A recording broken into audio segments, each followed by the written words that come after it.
Welcome, everybody, to our Sacred Self-Healing and Self-Discovery Experience, the Authenticity Series, as I called it, kicking off with the Unhealed Healer.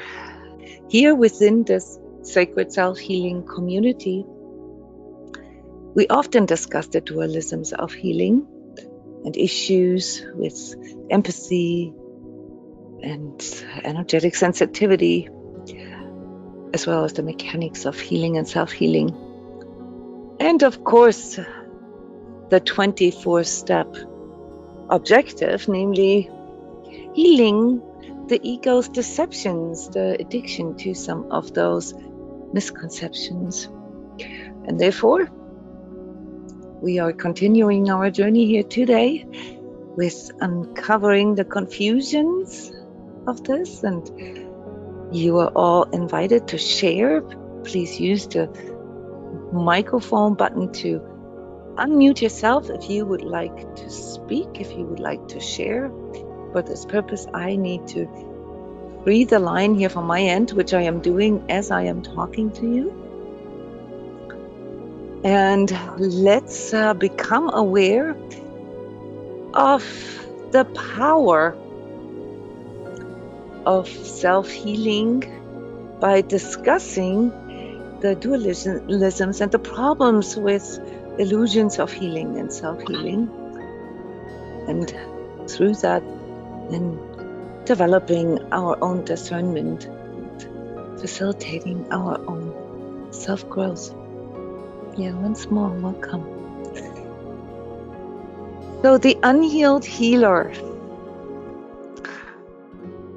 is an archetype, so it is not a standing term. We will investigate this here in a few seconds. It is something that is called differently in different contexts, but I have picked a picture for you here.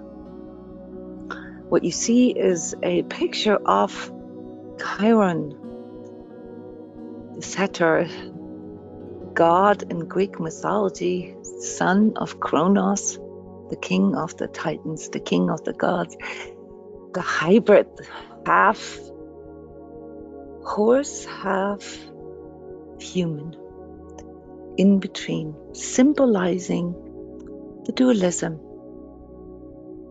in all of us, the straddling two worlds, perhaps. I will leave this up for you to judge. But Chiron is the symbolic archetype of the unhealed healer. He is widely seen as the healer with enormous healing powers. But what most of us are not aware of, unless we've heard it in conjunction with astrology, perhaps, where those characteristics are widely discussed, and what this meaning is of having Chiron in your birth chart and where it's located and what this indicates about you, is that Chiron actually was the wounded healer. He taught Hercules many tricks and taught Hercules how to poison arrows so that he could kill, the monsters that he had to fight against. And in sort of an accidental incident, Chiron poisoned himself. He wounded himself with one of these arrows. The arrows were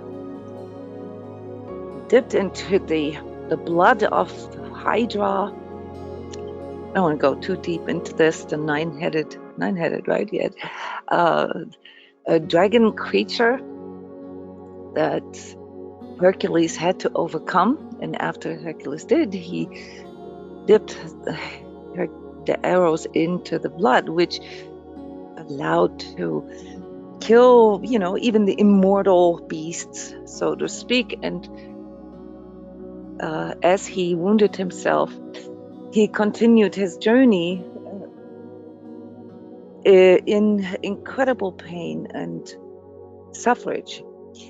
And this is all part of this bigger mythology, but the salvation ultimately of that story is that he then promised to sacrifice himself, his own immortality, for I don't know how I pronounce this in English, but Prometheus.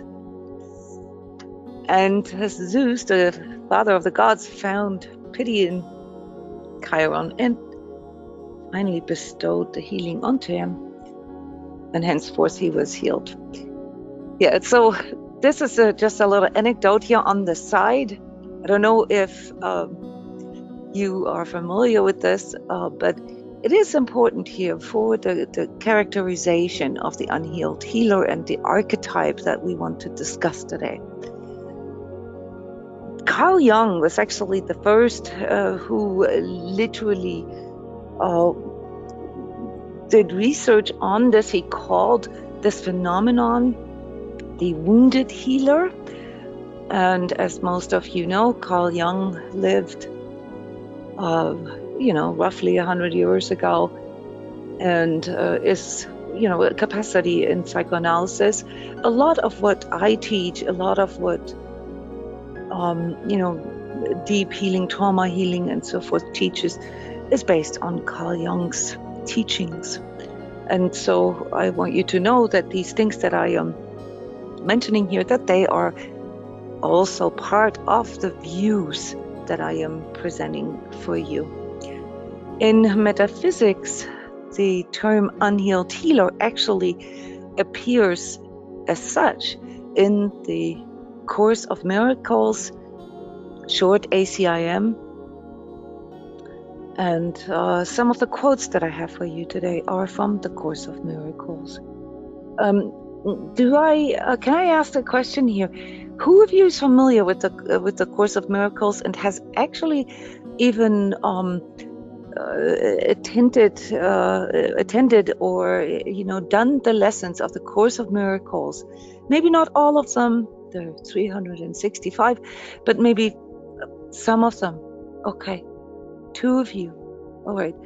So me mentioning this here, guys, is something that you need to understand, that for energy work, which is largely based on consciousness work, epistemology, and metaphysics, I want to give you ways to come to the same conclusions or views that I am presenting to you, always, with the premise that you need to come to your own insights so that you can fully own them.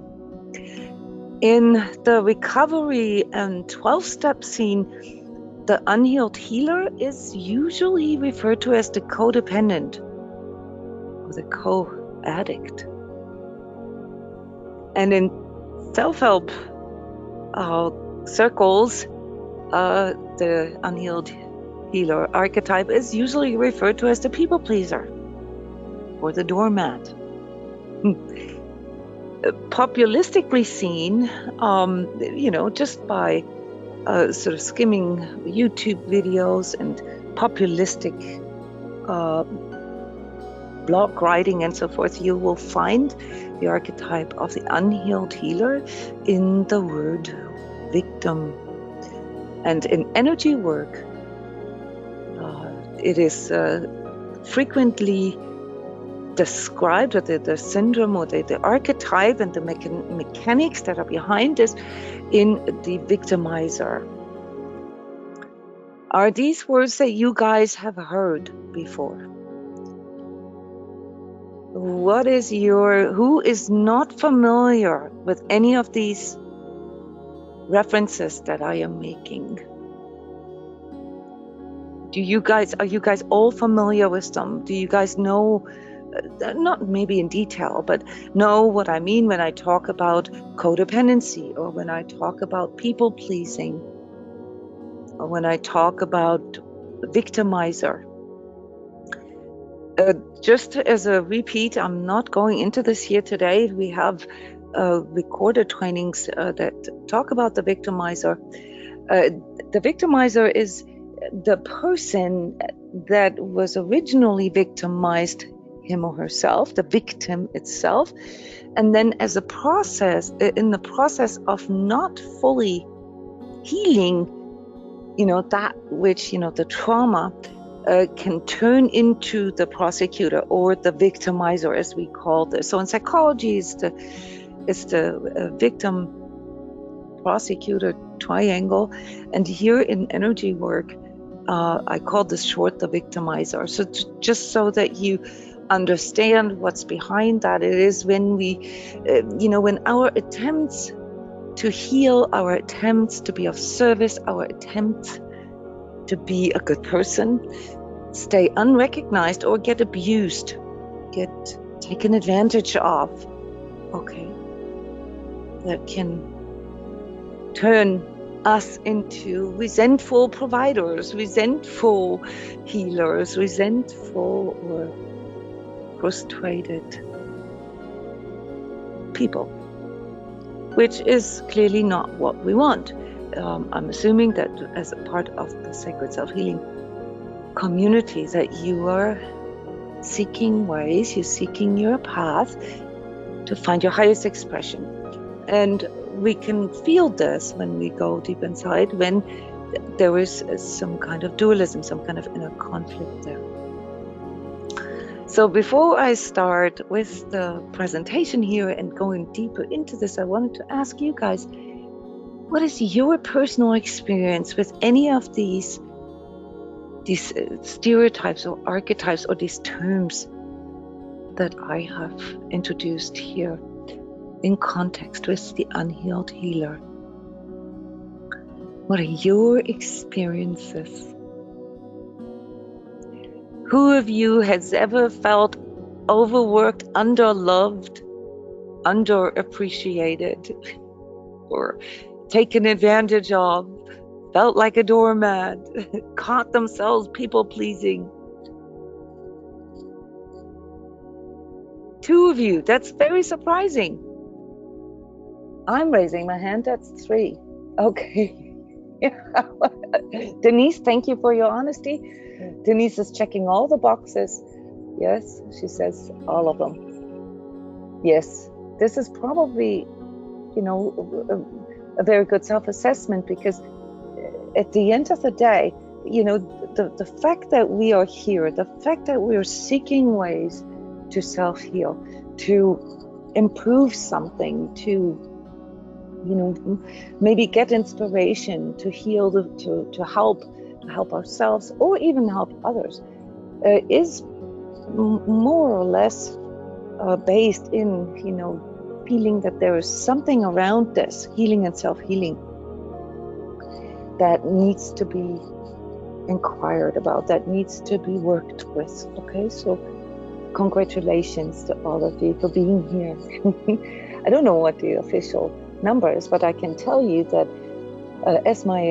in my experience as energy coach and energy healer, that I would say that around 95% of my clients and the people that I come in contact with in conjunction with my work qualify to one or multiple parts of this characterization. So I really want you guys to feel in good company here. Yeah, Sheila is sharing in the chat, yes, wounded healer, feeling eventually almost resentful when done too long for others, ignoring my needs. Sheila, wonderful comment here. Any more comments or experiences? You can turn on your microphone. Can you identify without going deeper into this, but with perhaps seeing a pattern for yourself here in your life? I did. I still do. Okay, and it is my prime directive, so to speak, because I am presenting myself as teacher and as a healer, to constantly check on that.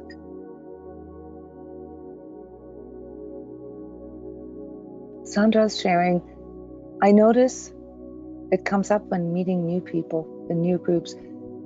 Sandra, what comes up?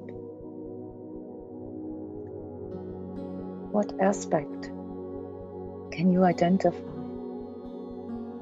Not necessarily identify with, but identify as perhaps a pattern or something that you keep repeating, even though you perhaps already know it's not good. Yes, people pleasing. Thank you, Sandra, for sharing this. Who of you here would qualify themselves, at least in tendency, as a people pleaser? My hand is up. Yeah, that's almost half of. No, this is nice. It's all of us. Wonderful. Okay, I'm not happy about the fact that we're all people pleasers. I'm happy about the fact that you can recognize this. Okay. So, what are some of the problems that you've identified with people pleasing?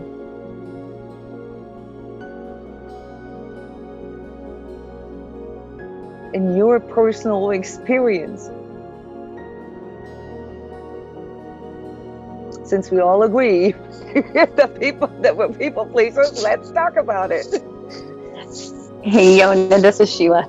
I'm laughing because for me, it ends up being just like I said in my comment. I end up choosing other people over myself, and it gets confusing because it feels selfish if I don't help or do something for someone else. But it can go down a whole nother path pretty quick, and then that's what leads to like those eventual resentments when I get choosing that people pleasing over taking care of something maybe I need to take care of for myself first. Oh, this is nice because you corrected yourself here, because in your initial chat you said something about other people disregarding or not regarding your needs. Yeah. Right. So there's a bit of there's a duality here, right? Absolutely. I mean, Yes. It certainly appears that way. Mm-hmm. For sure. I mean, subjectively, that's how we perceive it. Whether it is actually the case, I hear in what you share, Sheila, that you've already realized that sometimes it is actually more your responsibility to do that. And it is, you perhaps not regarding your own needs enough that then leads other people to, take advantage of what you offer. That leaves you perhaps sucked dry or, depleted. It's a very common problem. You also said something about selfishness. And here too, I can see a dualism, not just in you. This is what we all kind of have to contend with. Is that if I heard you right, Sheila, please correct me. You said that it feels selfish, or might feel selfish, if you don't do something for others. Yes, that's maybe because when you cover your own, when you take care of your own needs, right? There's something there in you, right, that makes you feel like, ooh, this would be selfish if I did this. Right, and that ends up being exactly those places where we've been working for a long time on those things, and I can now recognize that or see that better than I was able to before. But I know that that's what it felt like to me more so in the past. I recognize it now a little differently because I can see it. But that first gut feeling is still very much present. But used to, I just didn't even recognize or know that really wasn't true, but that's what it felt like. Well, I mean, sometimes it is, I mean, I want to just leave that open, okay? But it is, sure. Maybe if we can just, declare now that there's some kind of confusion about selfishness. Yes. Yeah? Because at the end of the day, Sheila, what you said in your initial statement sounded like, well, you're accusing the others of being selfish. You see that? Do you see the dualism? It is us being afraid of appearing selfish, and yet it is exactly the conclusion that we come to when other people take what we offer. Right. Whether we did this intentionally or not, whether we are aware of, what we're offering is ours to give, Yeah, whether we are aware that perhaps we're not even open to receiving. Yeah, those are all the deeper aspects. And Sheila, I happen to know that because you and I have talked about this here in these trainings before. That there's aspects of giving and receiving, that confuse us, about selfishness or selflessness, the other side of that coin, right? So these are things that we need to investigate here. That where are the boundaries of that, right? When is it more important to take care of my own needs, and when does that become perhaps selfish? I want to ask you, because I have you here, one more question, Sheila. Let's say it would be selfish if you just took care of your own needs. What's the problem with that?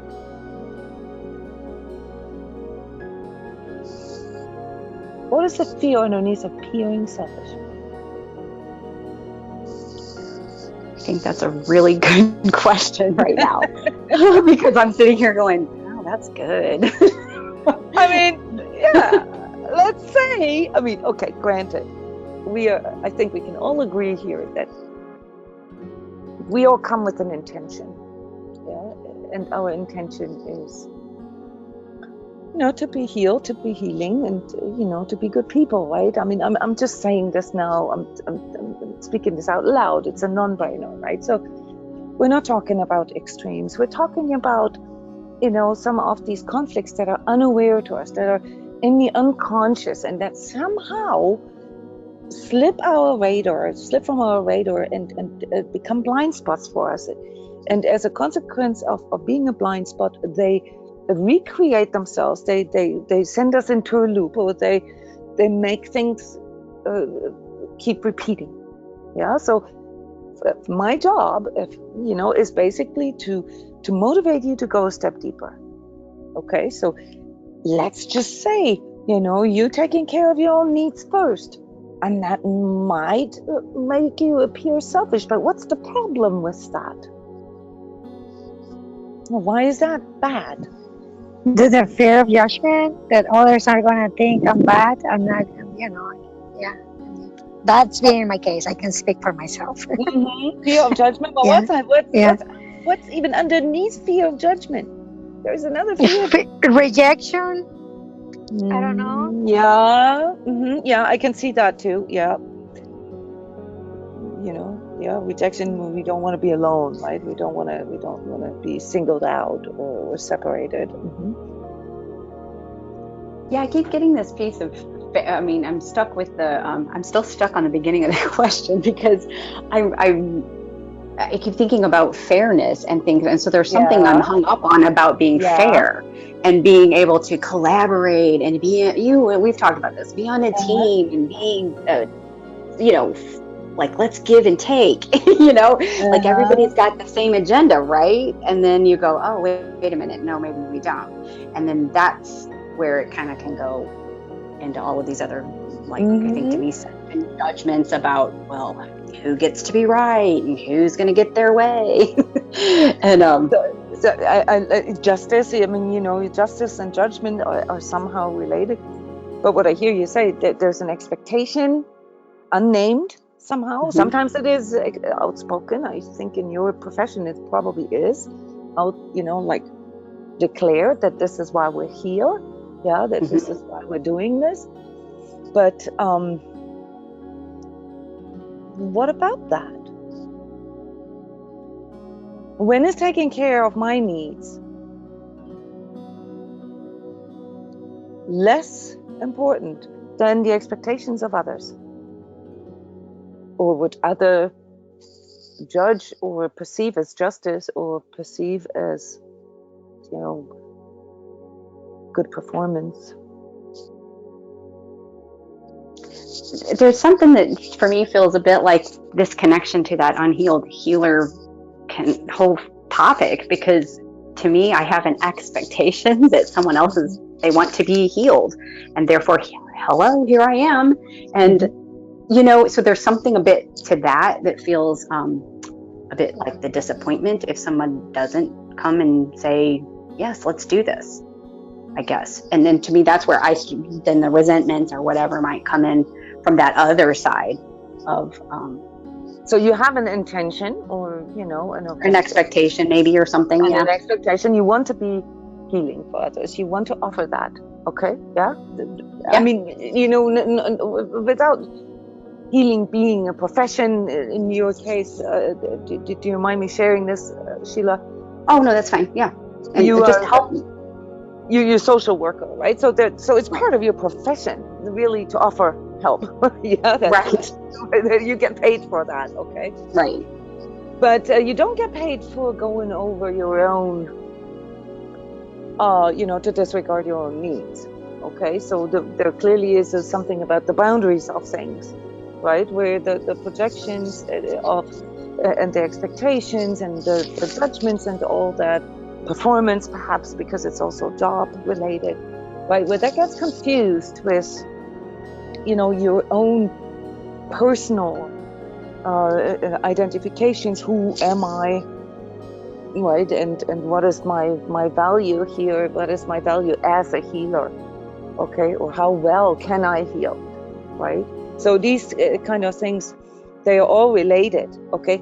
Underneath this, what I wanted to make you aware of, and all of us, underneath it is a very deep core guilt, okay? When we do not live up to our expectation, we feel something, and it's very core. We feel something like guilt in us, like we failed somebody, or we've let somebody down, or we didn't keep our promise. Does that kind of hit it, Sheila, in your case? It's like you've made a declaration, or you made a promise, or you said, I can do this, right? And then at the same time, there comes this fear of not being able to deliver this, or the guilt, a constant guilt, or feeling responsible, with everything that you have to make this happen, to match up to those expectations. There is nothing right or wrong about this, okay, guys? We're at this point discussing the dualities of that, okay? We all have this duality in us, yeah? We all want to help. I could give you hundreds of examples where, we can have hours of ethics discussions. What is healing and what isn't? Yeah, is it good to, give the homeless person money? I mean, stuff like that, right? Those are all these duality, these things that these examples that reflect these dualities. Yeah, Brian is sharing that for him, these dualities, that he's come across those dualities in his life by observing that he's compromising his boundaries. Yeah, compromising boundaries. Do you want to add anything to this, Brian? In what ways, perhaps, is that more sort of in a personal or relationship-related way, or more in a, do you want to add anything to this, Brian? No, it pertains to all of the above. All of the above. Yeah. I mean, I know there's a part of me that, or there used to be a part of me, I don't do it so often anymore, but I would, compromise my views, expressing my views, or compromise my interesting, yeah, boundaries, and agree with people. Okay. And thinking that, and I'll admit it was ulterior motives. It'd be like agree with the person, so I could win their favor, maybe. Yeah. Or so boundaries can also be your own integrity, right? Or maybe your own opinions, sure. or something, or something like that, where you sway, where you, this is a very good observation. And you not only sway, but it took a lot of self-responsibility for me to admit this, but to knowingly know that I'm trying to sway someone for a purpose or something, and not necessarily to not with the intent to harm or anything anything like that, but that's where the fuzzy area boundaries of people pleasing came in for me. Yeah, often, I mean, sometimes it also comes in disguise, like as in sugarcoating or justifying things or minimizing things or just simply ignoring things. Yeah. Or I was good at all of that stuff. A lot of us also have issues with, because we don't want confrontation, we don't want to rock the boat, we just keep quiet. We just zip, those kind of things. That's what you're referring to, right? Yeah. I mean, I used to avoid confrontation, or the risk of being confronted. That's what it was. Avoid the risk of being confronted. Yeah. A lot of people chime in here with you, Brian. It's the same for them. Yeah. There's some kind of risk there. That it feels very uncomfortable or scary. Yeah, and I don't look at it as a risk anymore. I look at it just owning myself and just expressing me, whatever I feel about whatever. Now, this is interesting that you say that. So for you, there's obviously already sort of a path there, or a healing journey that you've worked on. It's a healing journey and continues to be. If I've had to be really honest with myself, it continues to be a journey. Certainly not to the degree as it used to be or anything, but it's been part of my journey, part of my healing process. What has empowered you to do that? I mean, you said that today it's not as bad anymore, or you're much more confident to express yourself. What do you see differently today than compared to back in the days? Well, this touches on other subjects, but it's noticeably too painful to go through the old ways. Okay. No, that's a good one, though. That's a good one. That means. That's one of my inner lexicons or feelings. When it starts hitting that direction, now at least I'm able to detect it in the earlier stages as opposed to letting it go on and on. So the repeat it's gotten old, Even your ego is now like Well, it's like the expression, you're sick and tired of being sick and tired. Just get to that point. There's also something else, and that's for everybody here. What can change in our journey is also that we suddenly don't really get enough out of it anymore. So there was something like a secondary gain there originally, like you described this very vividly. And somehow this isn't important to us anymore. Like that other people, that we agree with other people, or that how they see us, how we look like through the eyes of others. So there is something there that we can do to work with this duality in us, with the uncovered secret unhealed healer in us, so to speak, the people pleaser.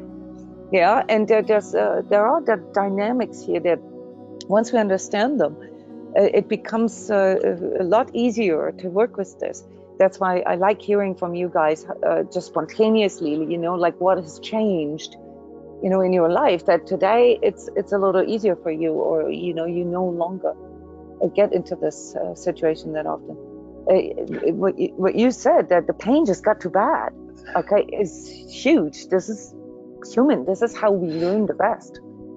I got to thinking, it's a question pertaining to all this. Is there such a thing as a healed healer? There is. We're actually going to talk about this. Oh, there is? Yes, we're going to talk about this today. Yes, there is. But we all have an unhealed healer in us as an aspect. Okay, so well, I guess that's what I was asking. If it's inevitable. It's inevitable. Yes, and that's why we are, here in this sort of brainstorm, just bring together subjectively what we have already identified as part of the whole dualism in us. Okay, the dualism is innate to us humans. Okay, it's human. We all have dualisms about everything. About love, about pain, about weather, about money, about, you name it, giving and receiving. That we can see, pros and cons to everything. Okay, the problem with that is that we often get confused in the process, and that we lose something on the way, as Denise described it here in the chat. She says that people pleasing is kind of the result of losing ourselves in others or in the other. Okay, and we're losing ourselves in the process. There is another way to lose ourselves, and that is losing ourselves in ourselves.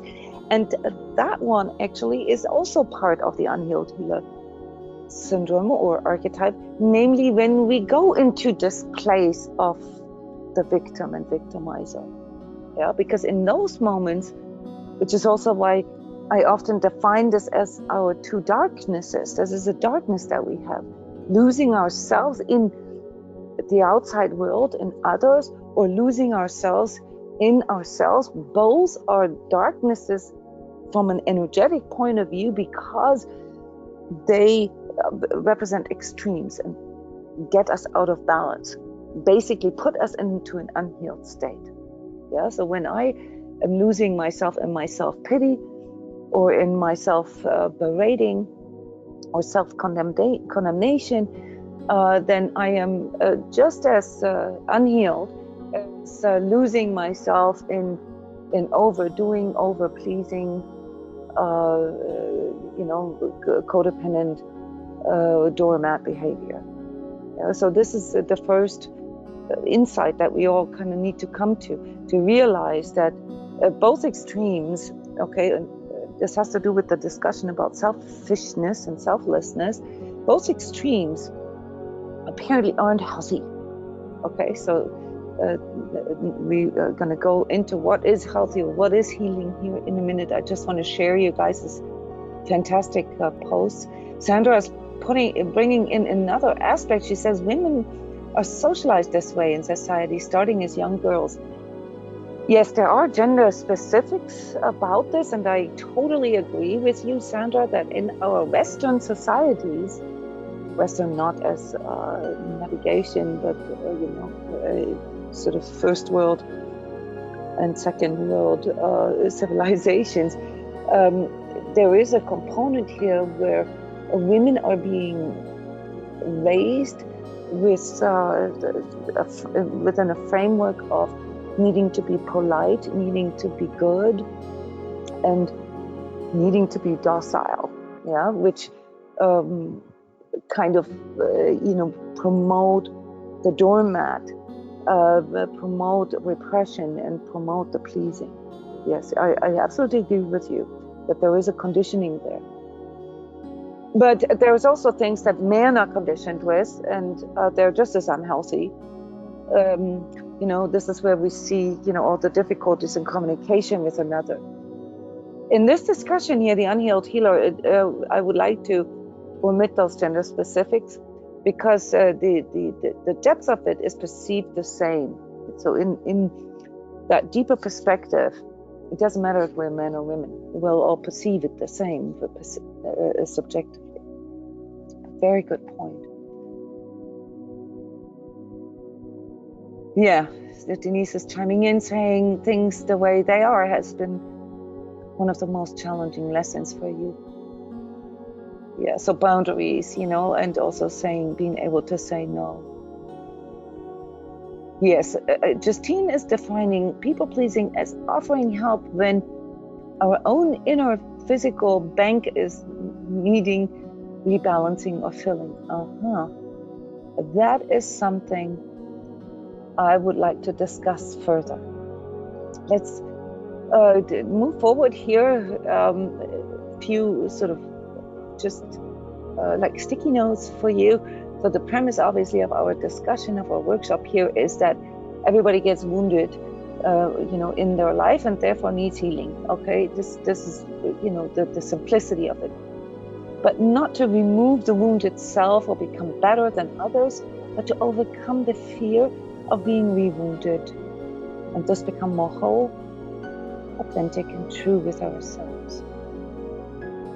So here is the aspect that Brian, you brought in, the fear of being re-wounded. So there's obviously something that we have experienced, a negative experience.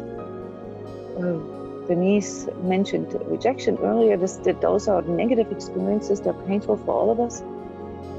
And the wound here is not defined, so it could be anything. Rejection is one kind of wound. Yeah, there's a fear of being re-wounded. And the important shift in our perspective needs to happen right here. We all become wounded, so we all need healing, but not for the purpose of removing the wound itself. Is it possible to remove the wound itself, guys? Just spontaneously here. Can we undo the trauma? Can we undo the memory of, like, say, a negative experience? What do you think? I mean, you all active self-healers? I think you can soften it, certainly. Soften the memory so it's not as, traumatizing. Or dominating, right? It's so... dominating. Yeah, there's more here. Denise says, yes, we can recontextualize it. Annette says, no. But the way we think about it or the way we feel about it can be changed. Very interesting. Well, am I coming? Is my voice coming? Yes, I hear you. Yes. Okay, fantastic. I didn't do a test. So to me, I think of a physical wound and the way it heals, and if it heals properly, like in the body, there might be a scar.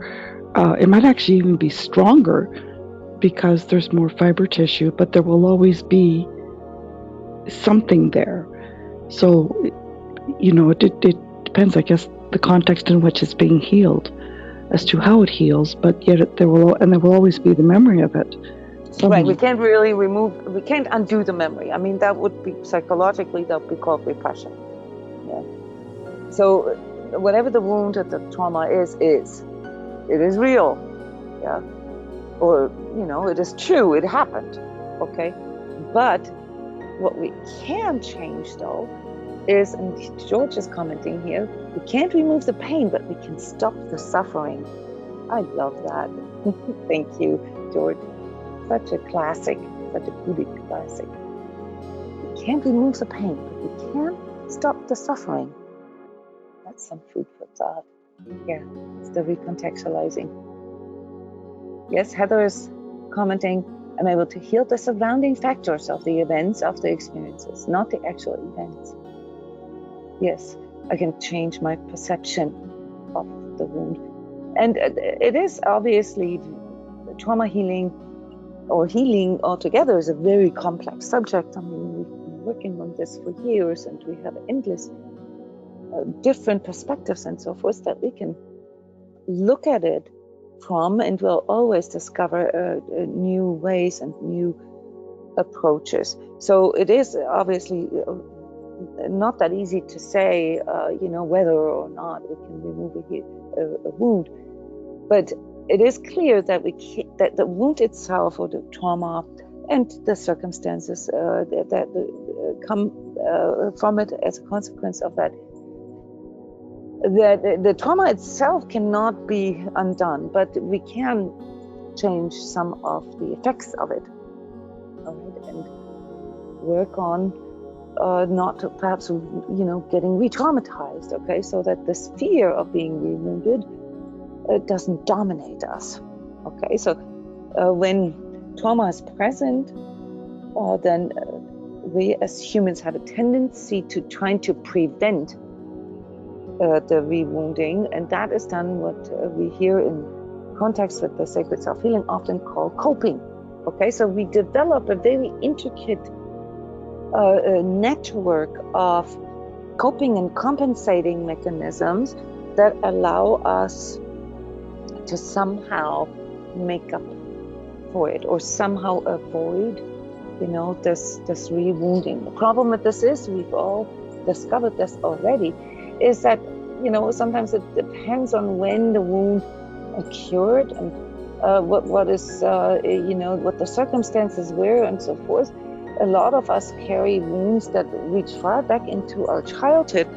And, at the time of our childhood, the wounds that except for the physical wounds, they actually heal faster when we are kids. But emotional, psychological, and spiritual wounds from our childhood, they have a tendency to lie so deep that they become our blind spots, which means that, in the process here of investigating sort of how do we cope with these wounds and, what could we change, which of the coping mechanisms that we have are maybe not up to date anymore, right? I mean, because when I experienced powerlessness as a 4-year-old, powerlessness is pretty evident, okay? But when I'm a 40-year-old, I'm not powerless anymore. You see what I'm getting at, right? So sometimes the conditions change, so maturity changes, and we have different tools now that we could apply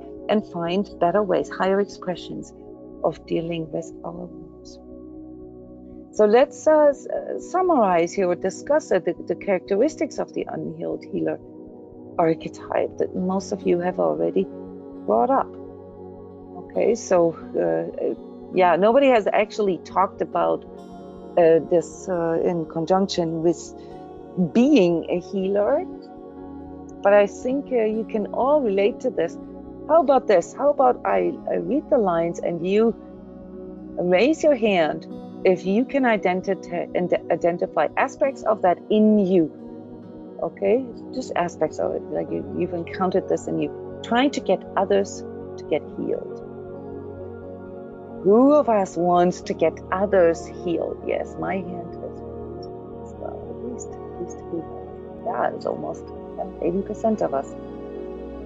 Okay, I'm lowering your hands. Trying to make others feel better. Well, that would be sort of the simpler version of people pleasing, right? But, just in general, like somehow being compensating, being agreeable, being pleasing. Trying to fix others. Ooh, that's a bit trickier. Trying to fix others.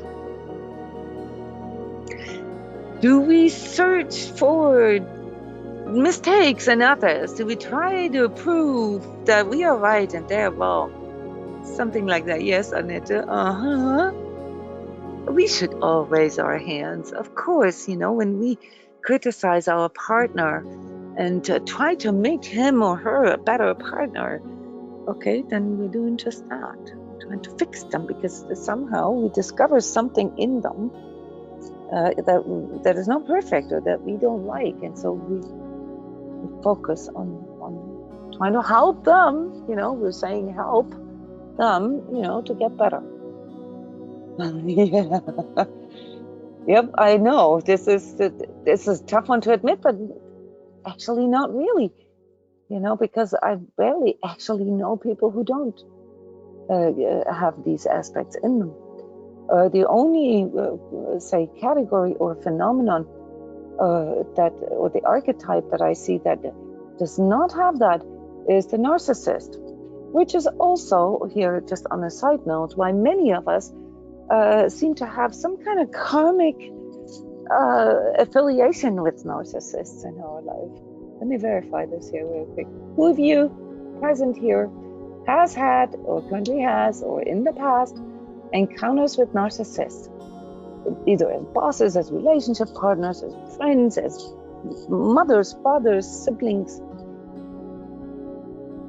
Yeah, it's the majority of us. It's like 80%. Yeah, both hands. Nice, Justine. Yeah. Okay, so there's a correlation here, guys.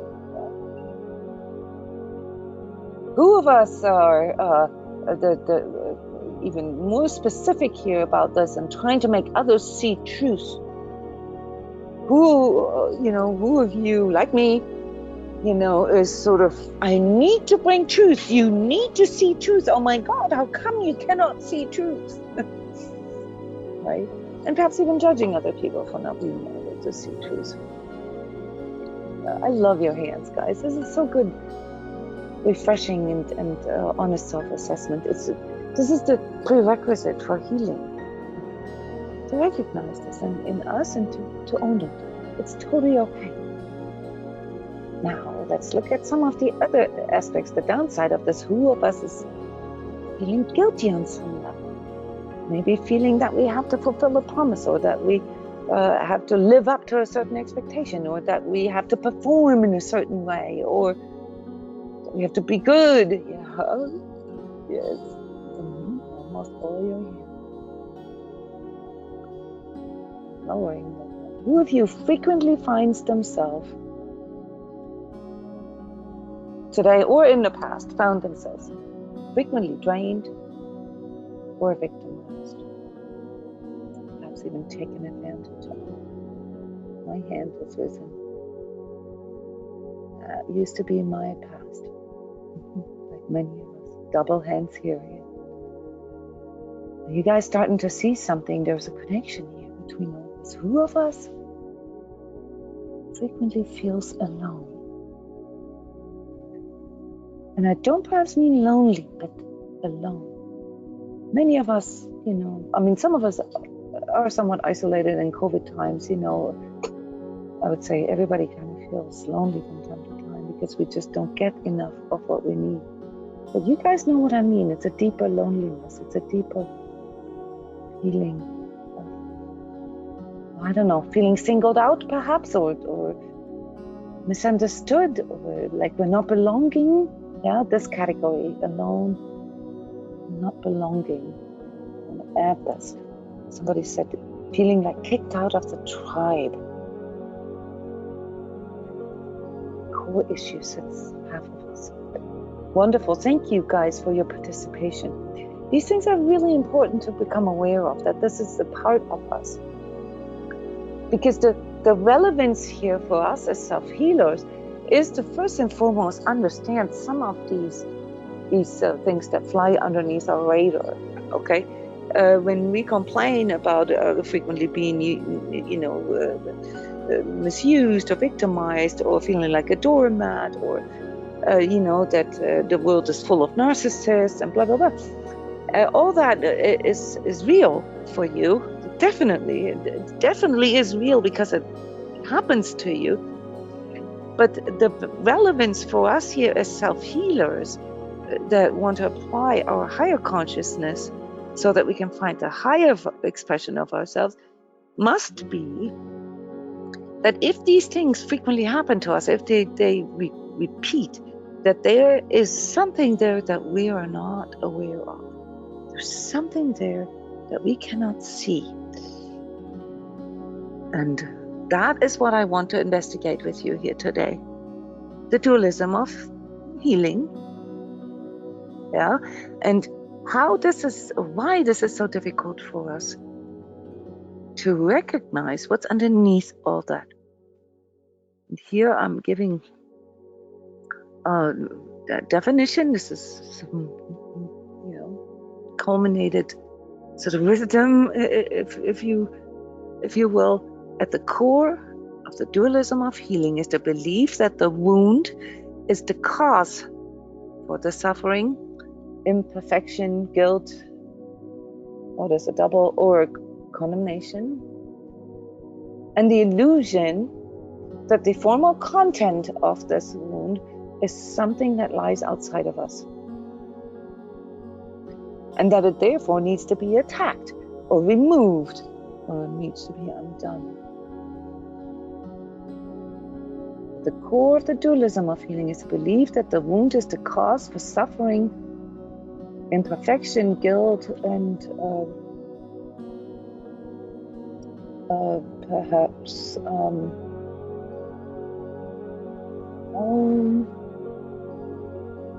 loneliness, okay? And the illusion that the form or the content of the wound is something that lies outside of us. And that it is therefore something that needs to be attacked, removed, made undone. What do you make of this? It's very mental, but it requires precision. I'm trying to be as precise as possible. What do we see here? There's three basic statements. One is hinting at a belief that there's a mindset somehow, that the wound is the cause for, our problem. Is the wound the cause for the problem? We just discussed this. The wound just is. But whether or not it can dominate us or our behavior or our perception, that is something we can change.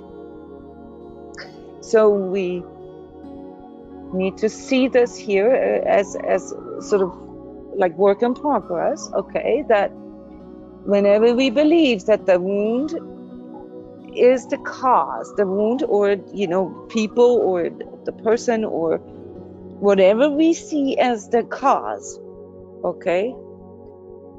That there is an unconscious pointing outside of ourselves, an unconscious externalization of that. And that as a result of that, sorry for the sirens here in the background, I don't know if you can hear this. That as a result of that, we see this as the enemy. We see that as the problem, or the people who cause it, or the condition, or the workplace, or the boss, or the partner, or the mother, or the brother, or you name it.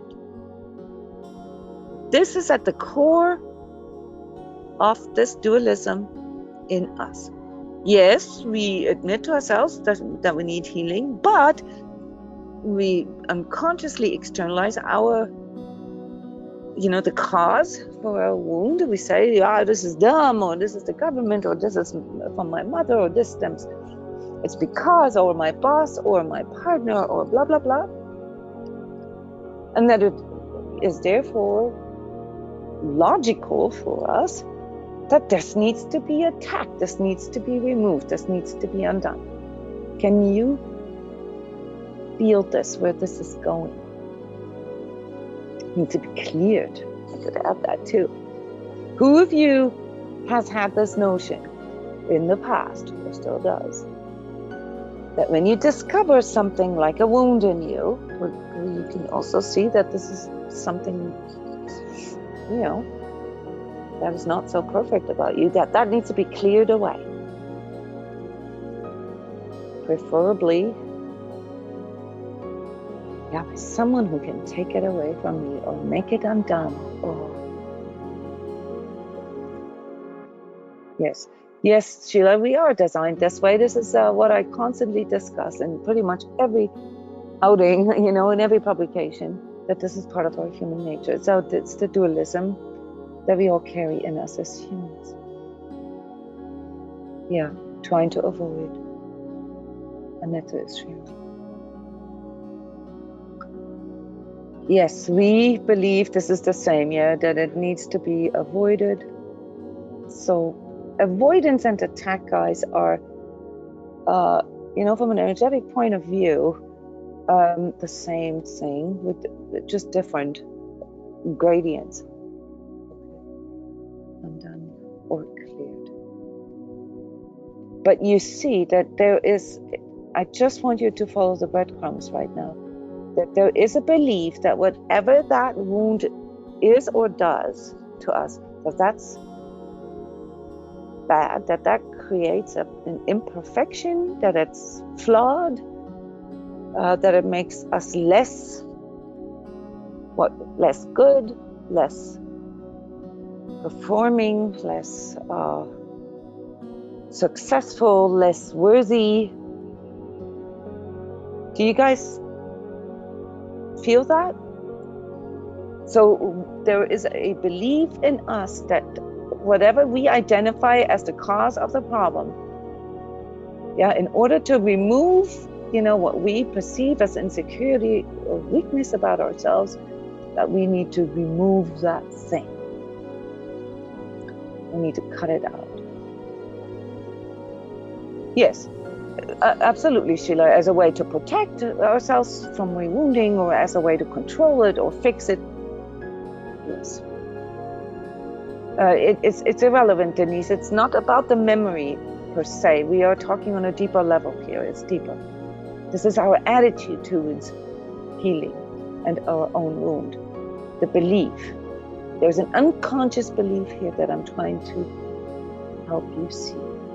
It's a belief that which, if you're okay with me using the word sick, just for simplicity's sake, that which makes us sick, that which needs to be healed, needs to be removed. Can you feel that? Underneath that is another belief, and that is that healing is a process that needs to destroy something. It needs to destroy the suffering. It needs to destroy the guilt, the pain, the loneliness, the imperfection. It needs to make that go away. You see, can you feel that? There is an attitude here that we all have subconsciously that the consequences of our wound, that they are bad and that they need to be made go away.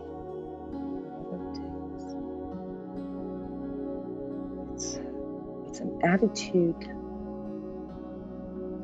that aligns our attempts to heal to destruction. And yes, Sheila, wonderful. Would you like to come on the microphone? Because Sheila just shared a very important insight here. What does it end up doing eventually? Yeah, when you said that, it just hit me that the way you said the belief about the healing is something to make it go away. It immediately popped in that, well, from what our training and learning is that actually ends up feeding that wound. By trying to heal it, by making it go away, it actually feeds that wound and it doesn't go away. It energizes it, as right. we often say it. Yes, you're right. It's completely unaware to us. Right. How many times have we caught ourselves just simply complaining about, how drained we are and how exhausting our clients were and how they this and how they that, or how my husband or wife, or how my boss and how my work and how whatever, right? We do this all the time. No, not to say that we cannot acknowledge, how we feel. That's different. But we're externalizing it. We're saying, okay, this is the reason why. Yes. And there is an aspect here that Justine is picking up on. She's asking if the wound is the healing. I would like to take this question and leave it up here for all of us to answer together in about 20 minutes. Is the wound the healing? Yeah. So then we have to ask here next, what is healing then? Guys, what's your definition of healing? What is healing?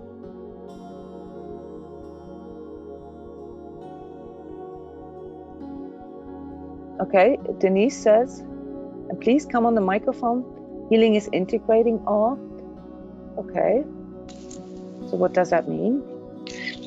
It's to become whole, meaning that all the aspects, even the wound itself, right? The wound itself, or all the different fragments, we bring them back into the center. So everything we gave away, I don't want to look at that, I repress that, or I cannot love that about myself, and I'm projecting it out because I cannot love it, right?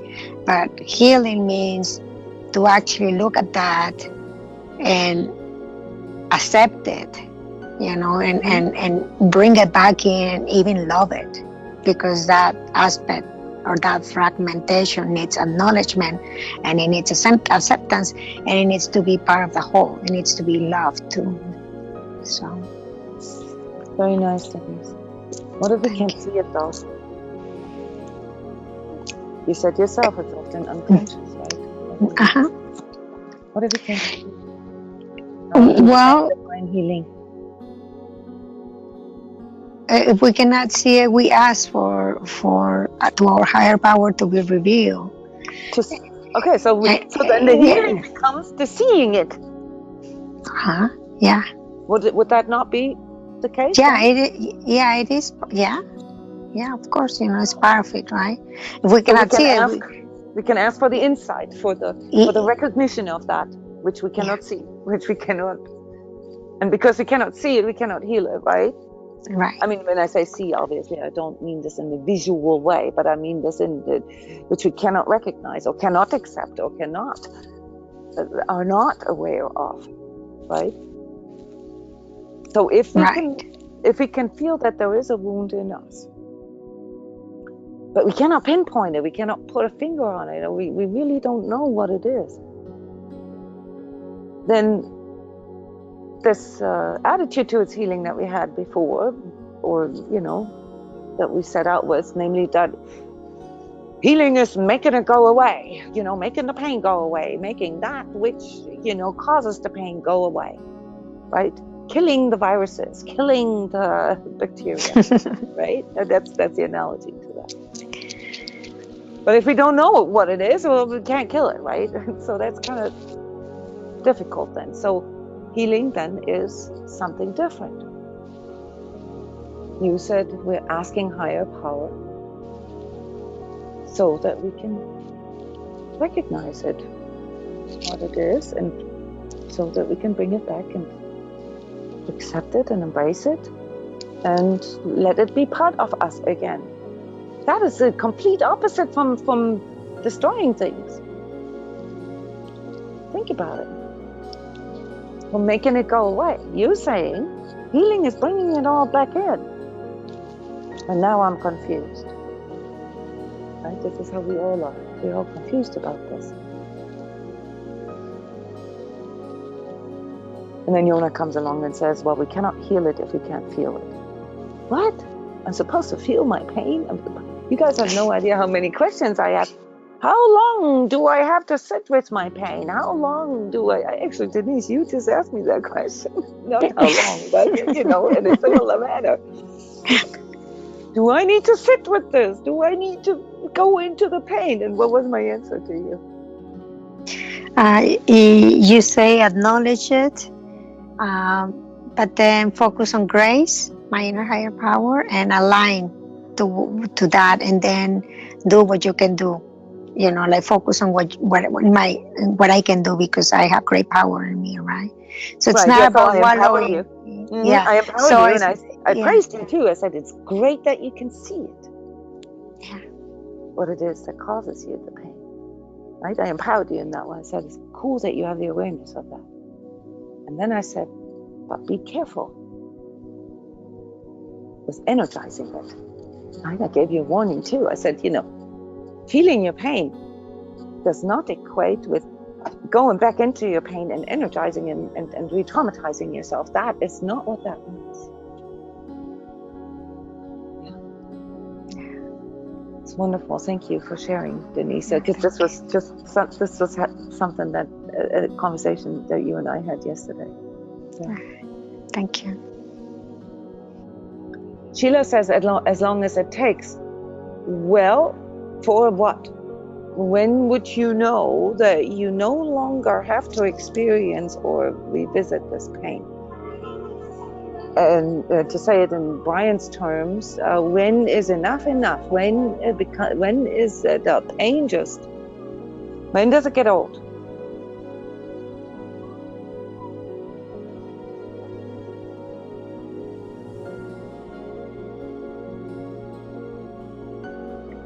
Sheila's asking, probably when we no longer feel it as pain.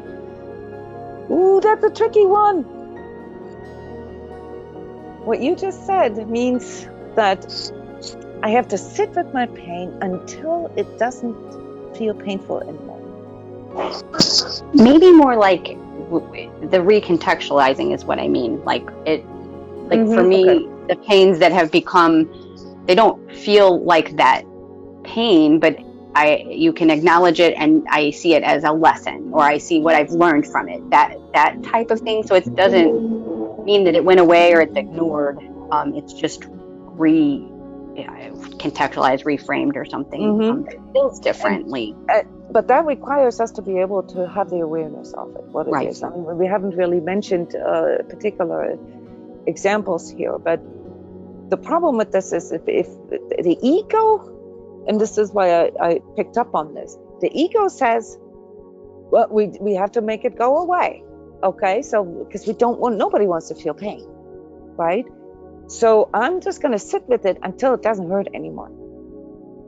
And there is a very big trap here, because what that does to us is either that we begin to normalize the pain. Okay, we get so used to it that it doesn't really, we don't even realize it anymore. This happens to most of us, actually, especially with continual rewounding. Yeah, when we begin to see this, to integrate this in our worldview somehow and see this as just the way it is. Life is hard, you know. That statement expresses it. Or then we begin to dissociate. Yeah, and dissociating means that we separate ourselves from the pain somehow. And for many of us, this actually happens in a way, either through, that is not aware to us, either through mentalizing it, meaning to go into this mental state and, you know, talking about it and philosophizing about it, and somehow feeling less pain through that, but not actually healing it. Okay, so recontextualizing, Sheila, does not happen just through mentalizing. That's very, very important. It can also happen through emotionally dissociating from things. How do I know if I am emotionally dissociated? That's when I develop a numbness. Kind of like like a motivationless, joyless, sort of mediocre, not really participating anymore. Okay, that means there is an unprocessed pain here. There is something unhealed here. Yeah, and there's also, and this is usually, if this happens continually, you know, in sort of complex PTSD manner, if we keep getting re-traumatized with the same things over and over again, it can also end up in the physical. Okay, that we actually channel all this, through our body, and that we then physically become sick. Yeah, all based on not wanting to feel the pain, and then ultimately the pain itself, the energy of the pain itself, resurfaces or manifests as a physical pain. Heather, I accidentally deleted your comment here. This was important. I was going to come to that next. Would you mind coming on to the microphone, if that's okay with you? Because you brought up opposite. You brought up a different perspective. I don't know if you can hear me. I can hear you. It's a bit background, but it's okay. Yeah, I'm just pulled over in my truck. I'm driving. My perspective is a little bit different than what's been brought up in terms of how to ingest this information. And it has to do with, now I feel like I'm put on the spot, can't remember what I was saying. I'm nervous about because going into the pain and loving abuse. You said something about loving abuse. Maybe yeah, I have a boundary, and I will not love the abuse. I never will. That's not okay with me. To me, that's an unhealthy thing for myself. But I can forgive the abuser, and I can lay it in my burden basket and hand it over to my idea of God. That's my idea of letting go. It's not easy, and it's even harder to say it out loud, but I refuse to give love to the abuse itself. But all the surrounding factors, that's a different thing entirely. What makes you believe, because you said you refuse that, okay, so there's a resistance here. What makes you believe that you have to love the abuse? Where does that come from? It was brought up in this webinar. Somebody said that out loud, so I just wanted to give a different spin on it by using different terminology, a different way to approach the abuse that has happened in the past.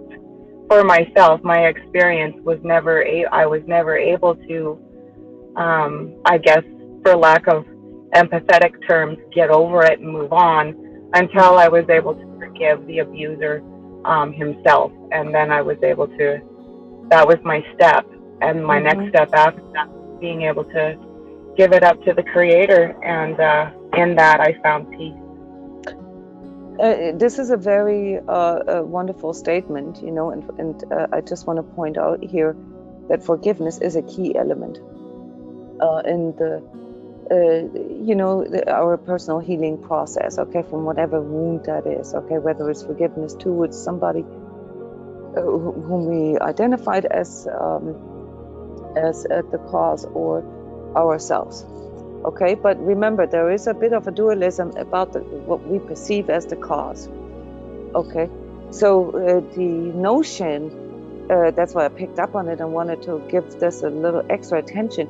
The notion that we have to love abuse, that is a very common New Age notion, and one of the confusions of healing. I did not hear Denise say that. Okay, so and I don't want to incite or you know, Denise, if you feel misrepresented, please say something.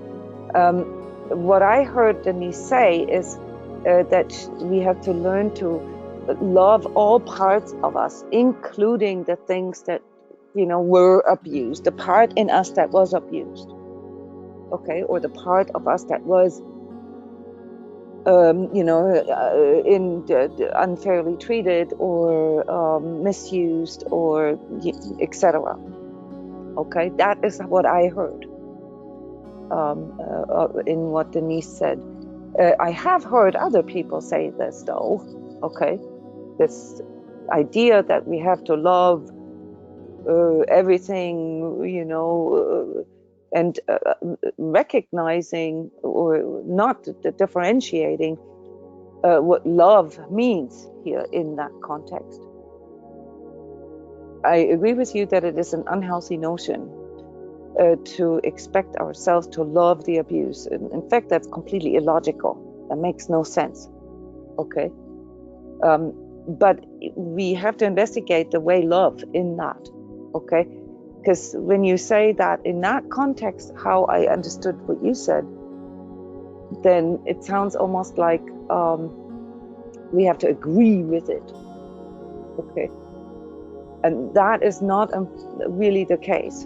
Okay, so we can disagree, we can obviously, and we will always disagree with things that come to our awareness that are harmful to us.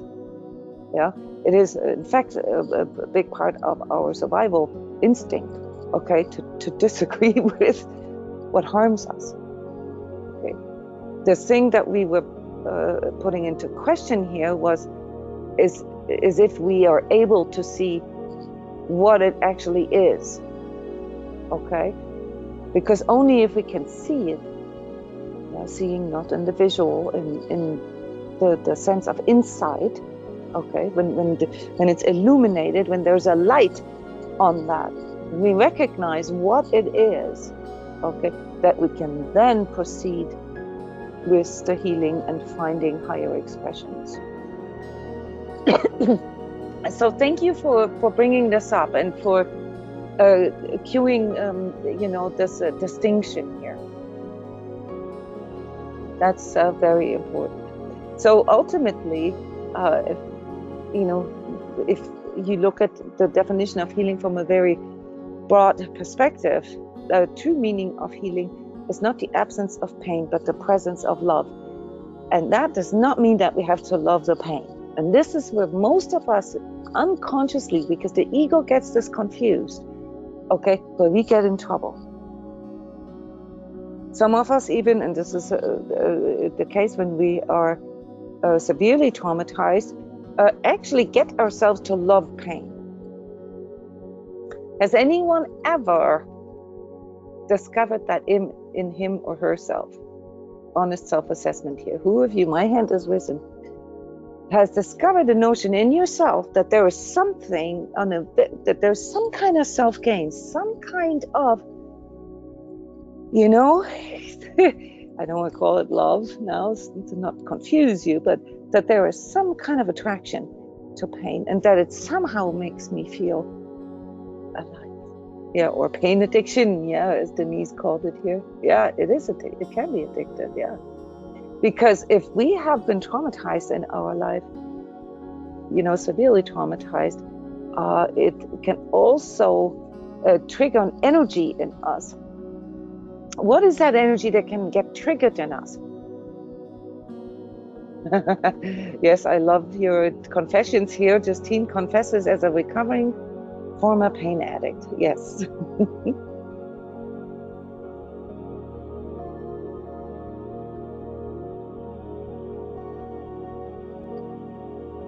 Okay, I was reading your comments. It's easier for me to respond to you when you talk, but it's fine.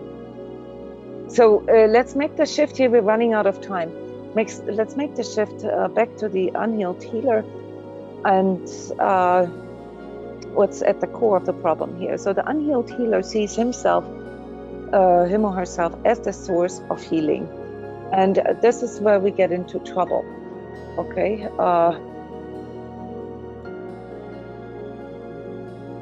Let's investigate the actual dualisms of the unhealed healer. Maybe I should have done this in the beginning. And that's something that we probably all discovered in us here and there. If you want to, raise your hand again if you can identify with this. Sympathizing with other people's pain, or even feeling attracted to other people's pain to a certain degree. But sympathizing is not the same as empathizing. Sympathizing is when we really go into it, when we say, oh my God, and this is so bad what happened to you, and you are such a victim, and oh my God, and they're so mean, and yes, they should be punished for it, or something like that. That's the majority of us. Judging, vilifying, or condemning those who seemingly caused their pain. Yep, I've been there too. And I still am sometimes. Yeah, so here, Heather, there's an aspect of that in what you just said, especially in regards to forgiveness. So the unhealed healer has a tendency to vilify or condemn those who cause their pain, which is then also why there is no way that they can heal, because they are not really moving into this forgiveness that you are describing. And we again have to differentiate here between different levels, different qualities of forgiving.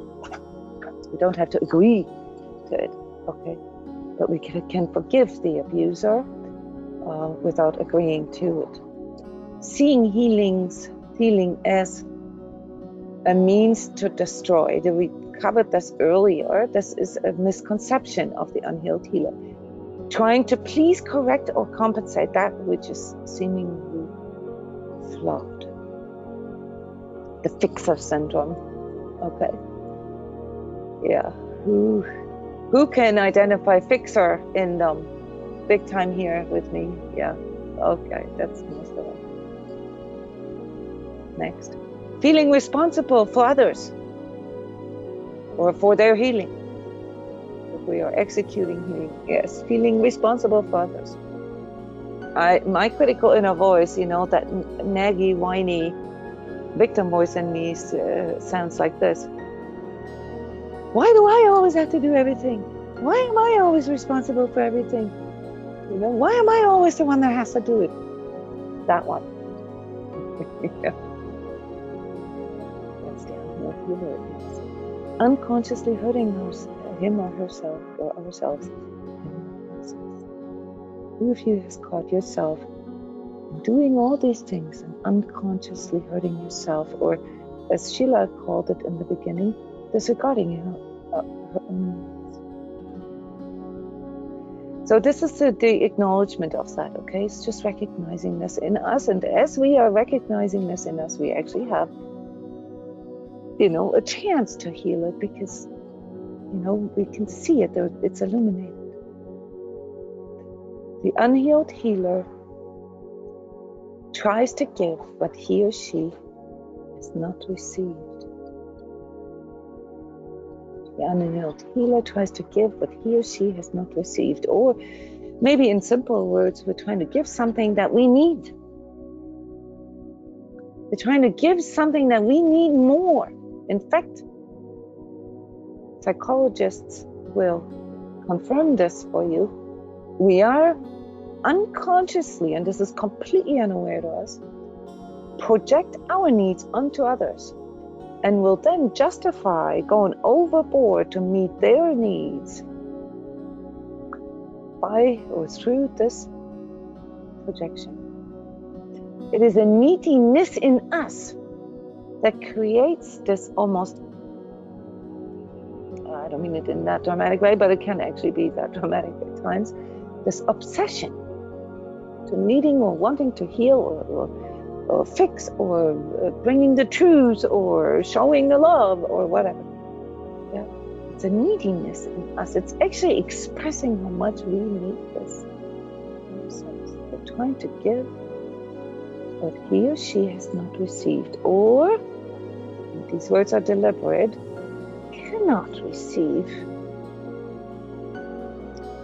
Here is something that we mentioned in the beginning, that there is a confusion about receiving, giving and receiving. Now this is quite mind-boggling. Okay, so on one hand we have the neediness, and we all agree we want these, all these things that we've agreed upon here, that we've assumed, we want to be good people, we want to be serving, we want to be helping, we want to be collaborating, we want to be empathetic, we want to be all these things. We want to be kind, we want to be agreeable, we want to do all these things.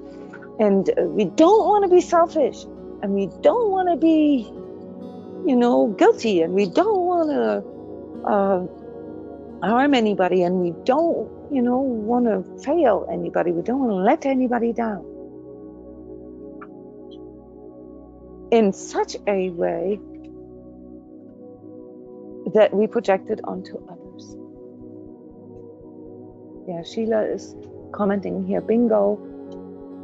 And that is then when the resentfulness comes in. When we actually know that we really wanted to do that for ourselves. Is that when we know that we really want? And not so much wanted, perhaps it is an unconscious want, but definitely needed. There is definitely a connection, a correlation between our sort of obsessive need to give and the degree of neediness. There is a correlation there, guys. But it is more complex than that. The unhealed healer syndrome, okay, and I'm just going to go through this, so we have to rush here because we're getting over time. The unhealed healer syndrome is characterized through confusions of identity and function. So we're confusing something here. We're confusing our doing with our being. We're confusing, with who we want to be with what we do and how we show up. Lack of boundaries, yes, we all realized this earlier. Inflated ego, yeah, there's a specialness that comes with that too, because if I can give to you, if I can heal you, if I can show you delight, well, yeah, that makes me feel better about myself, right? I am elevating myself over you, and that's why I love your pain, because if I can see your pain and help you, well then deal with my pain. My pain is so much less than yours, because if I focus only on yours, I no longer actually am able to feel my own pain. Part of the unhealed healer syndrome is indeed difficulties receiving and this neediness that we just discussed. There are illusions of healing that are underneath all these confusions, seeing ourselves as the source of healing. There are, from an energetic point of view, absorption and projection issues. We project a lot of things, and therefore, as a consequence, which I have pointed out to many of you on many occasions, and it's weaves through many steps, 19, I think, how the more we project, the more we absorb. And, there's a correlation here, because energetically sensitive people tend to have more absorption issues than, not so energetically sensitive people. And now you might ask yourself, well, how come? Does this mean that we all project more? And my answer, I can't generalize this because obviously it's different for each and every individual, but 99% of the cases, yes, that is the case. We project. And even if it is just that we project our pain or our victimhood, we project a lot, and this is why we absorb a lot. The unhealed healer feels responsible for everything, as people-pleasing and shows codependency or tendencies of codependency, has inner resentments. Also, what many oversee here, the unhealed healer syndrome is often also part of perceived scarcity and lack. So there's often poverty, there's often issues with money, issues with self-worth and self-value. Yes, and worst of all, the unhealed healer constantly, unconsciously re-wounds him or herself. That is how this unhealed healer syndrome could be defined as. So the unhealed healer does not know how to give. How to give or how to share, and can therefore not be healing. And when a person is not healing, regardless of whether this is your profession or not, okay, it also means that this person cannot self-heal. You cannot be self-healing then. Okay. Which is why we discuss all this here in the context of self-healing.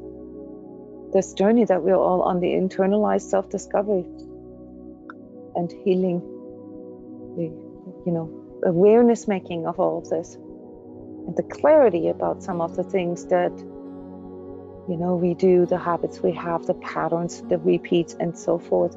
We don't have to know the answers. We don't need to fix ourselves. This is not why we're here. We're here to learn how to become willing to own our wounds, and to perhaps develop more balance in life, clearer boundaries, to discern better what's mine, what isn't, to become more integrous about this. When does healing, when does healing heal, and when does healing actually destroy? Okay, when is it actually no longer healing? We're here to know, what it is that makes our journey so unique, and where to look for truth and for healing. Most of you are very familiar with this. This is subject to every workshop that we do, every step, every meditation, every lesson. And as part of this, we are here to learn, to know our own ego deception, and to own it too. To recognize. The Sacred Self-Healing course is called 24 Steps to Overcome our Ego Addiction. Okay, the addiction to the deception of our ego and everything that comes with it, the suffering. Some of the addictive behaviors that block us, and ultimately the willingness to reduce the importance of the ego. So these are the pillars of self-healing. So how does this then relate here to the unhealed healer? And this is Danette, where you come in with your comment here in a book you read, that you can try to find the gift in the wound. You can try to find the treasure in that. You can try to recontextualize the wound. We talked about this earlier. And turn your wound into your medicine. Not just a medicine that you give to others, but also your own medicine. That is how healing and self-healing is connected. How can we turn our wounds into medicine? That is what self-healing is. And that is what basically then makes or can make us become a healed healer. Here, another way of looking at self-healing. Self-healing means opening myself to the miraculous power of allowing myself to heal. Allowing myself to heal. Remember the definition of the unhealed healer who gives what he cannot receive. So what's the antidote? Allowing myself to receive healing. But then the unhealed healer also suffers from an ego deception, namely that he or she is the source of the healing. So the direction of where this healing is coming from then also needs to be illuminated. So Jona goes through this here, how we become a self-healer. You are all very much aware of this. It's on the slide here. Just rushing through this here, coming to a place of self-healing is a process and not an event. It is the process of regaining trust in our ability to heal and love ourselves again. Here we have the love, as I said. We're not asked to love the abuse. That'd be illogical and self-damaging. We are asked to love ourselves again. The abused part in us that we perceive perhaps as flawed or damaged. It is us that we need to forgive for not being able to love all parts of ourselves.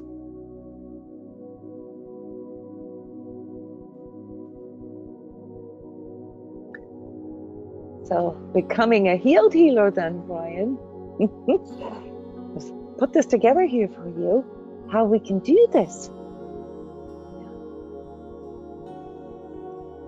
Only giving what we have received or what we can receive. Yeah. Does this make sense to you guys? Please let me know if this is unclear, and you can always comment in the forum and ask questions. You can send me text and so forth. Forum is the best because then other people see those questions too, and it often cues something in us. And two, recognizing who does the healing, the source, the direction of that. Where does it come from? I am not the source of healing. It is the light, the insight in me, the ability to see that which was previously unconscious that initiates the higher consciousness in me, or higher power, I think, as Denise, as you called it earlier. Knowing my boundaries and being willing to enforce them if necessary, so sort of a consequential acting. That is integrity. Only making conscious choices. Now let me ask you guys spontaneously here. Is it possible to only make conscious choices? Who of you can only makes conscious choices? I don't. But I'm getting better every day. And compared to, like, say, 10 years, 20 years, 40 years ago, it's so much more conscious. Yeah, we can strive for it. Right? It's a process, not an event. Only allowing compromises that do not compromise myself or my integrity. Yes, that is energy management. Again, though, we do need to see it first. We do need to recognize, we do need to be able to discern what compromises us. We all have to make compromises in life, but we're often unaware of what compromises us, or, sugar-coated, or, justified, these little lies that I often talk about, how we let ourselves down. Knowing where and how you received healing. That's deep. Knowing where and how you received healing. This brings clarification, or brings light into the confusion of the source of healing. Justine is sending a question mark. The source of healing.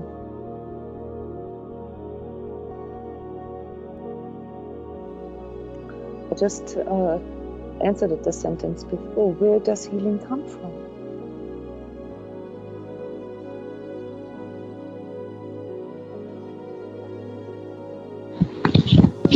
It's okay, I get it now. I just didn't understand for the first 3 seconds. Thank you. No, this is what we want you to do here. We want to go deeper. But say it in your own words, Justine. Where does healing come from?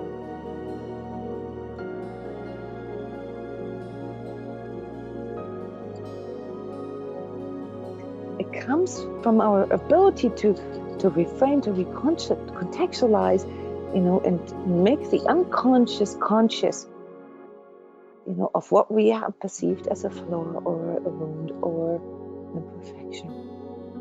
It is the power of our consciousness that does that, yes, or a higher power, or the grace within. Okay, this is how this is all relating to another. And we have tools, we have our true self that keeps prompting us and cueing us, right? You guys know what I'm talking about. The little voice in your head that says, no, don't do that. And oopsie, you already did it, or already said it. Can you guys relate to that? You know exactly that's not good for you, but you still do it. That's the dualism in all of us. Yes, and this here is a bit the cringy part, refraining from reducing or inflating others, and including ourselves. Okay, so the unhealed healer reduces or inflates others or him or herself. Okay, specialness is the inflation. Self-condemnation or self-berating is the reducing. That is a characteristic of being unhealed healer. So to become a healed healer, we need to refrain from it. We need to stop it. We need to learn the tools to stop that habit or addiction. Yeah, to reduce others, or reduce ourselves, or to inflate others, to seek for the rescuer, to put other people on a pedestal, okay, or put ourselves on a pedestal. And again, sounds recursive, but knowing how healing occurs. The healed healer knows how healing occurs. Thank you, Denise, that you like this webinar. We're over time right now. We're almost done, guys, so bear with me if you can. If not, we will all get the recording and we'll be able to listen to the rest of it. And now it gets even more complex, deeper. The healed healer recognizes his or her function in witnessing the light, truth or the love, which I'm equating here as this higher power in us, in the other, and his or her condition, which includes our own, obviously. The healed healer recognizes his or her function. There's no confusion about that function. Right now, I have no confusion about my function. I am not your healer. I'm not even your teacher. I am doing something that facilitates healing. due to the power in me that allowed me to receive healing for myself, I'm sharing something with you. I'm showing something that you can then experience for yourself. And here, the last slide here, testing your authenticity as self-healer, because remember this, the Unhealed Healer is the first in the series that I call Authenticity Series. Yeah. How to self-assess, how to test yourself. I'm not going through this right now. You will get this with the recording, and I can create something like a worksheet, like an exercise for you. I just want to conclude here with healing is the spontaneous occurrence. And this is all very carefully picked words. The spontaneous occurrence of light through one's consciousness that leads to a person's own self-healing to the end. Healing is the spontaneous or miraculous, if you want, occurrence. Light, it's like an illumination in one's consciousness that leads to a person's own self-healing to the end. And the Course of Miracles, I think it's lesson 61, chapter 1, says about this, the only meaningful way a healer can help is to present an example. Present an example of one whose direction has been changed and who no longer believes in the illusion of the ego mind. The light in the seeker's mind, okay, so the one that wants to be healed, aka higher consciousness, will answer all questions and thus does the healing. Let me repeat this. The only meaningful way for a healer can help is to present an example of one whose direction has been changed and who no longer believes in the illusion of the ego mind. Do you guys know what this means?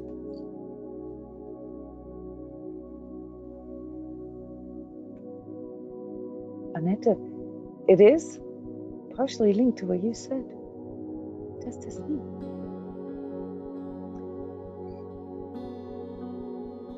It means embodiment. It means embodying that.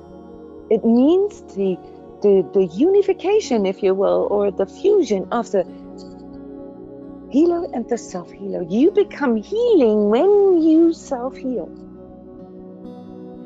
You are the example of one whose direction has been changed. So in other ways, you recontextualize something or see something in a different way today than you used before. You can approach things in a different way, you do things in a different way, etc. And who no longer believes in the illusion of the ego mind. In other words, who no longer falls for the confusion or illusion of, all the stuff that the ego does, the coping and the deceptions and all the confusions. It is the light in the seeker's mind. Yeah? It is your light right now in this very minute, class, that will answer all questions and thus the healing. Not your ego mind, your higher mind, if you will, your illuminated mind, we usually call this consciousness.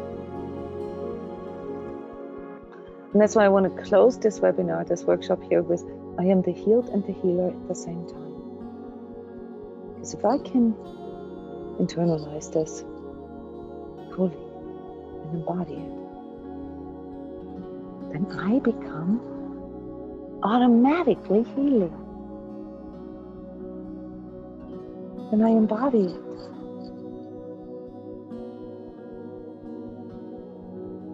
It is due to my consciousness, my awareness of what does the healing and where it comes from. Not the fixes, not the making it go away, not the the destruction of the pain or the resistance or whatever. No.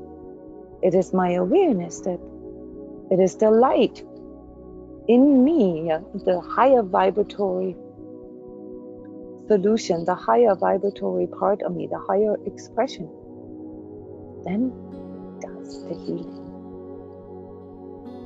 And the better I get at embodying this, the more healing I become for others.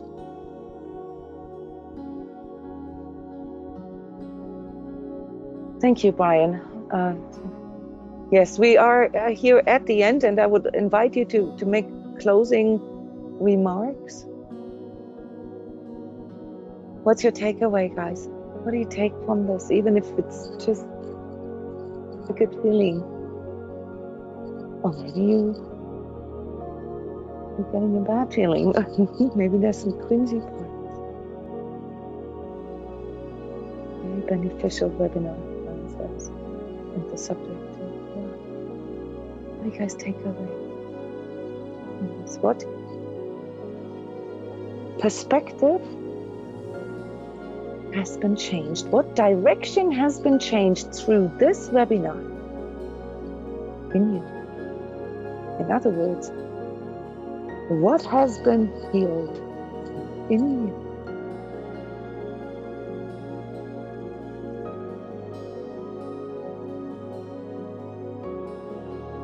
Sandra is sharing. How will you show up for yourself? Yeah. It's worthwhile to reflect on this always. George is saying he's becoming more aware of his hidden judgments. Heather is sharing. All I am is all I always have been and will continue to be. Yes, very beautiful, Heather. It's true. Suffering is an illusion.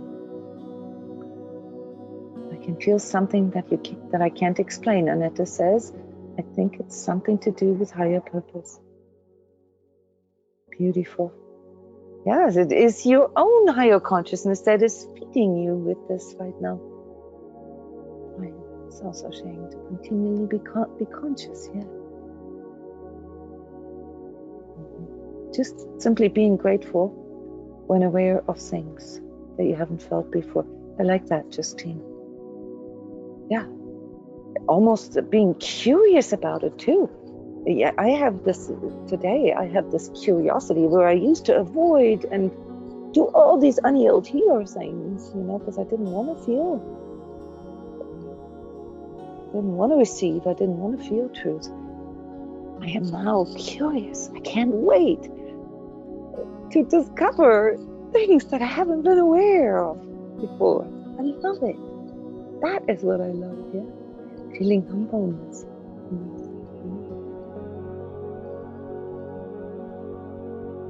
You feel that too, Sheila? Cool. All right, guys, this is it. Thank you so much for coming, for contributing, for sharing, and all the healing that you have contributed here to this group and to anybody who listens to this recording. To the way you showed up and to the way you became healed and the healer at the same time. Talk to you soon. Thank you. And don't forget, we have daily online sacred self-healing meditations on Skype, twice a day on most days, even, and more to come. Hope to see you there. Bye-bye, everyone.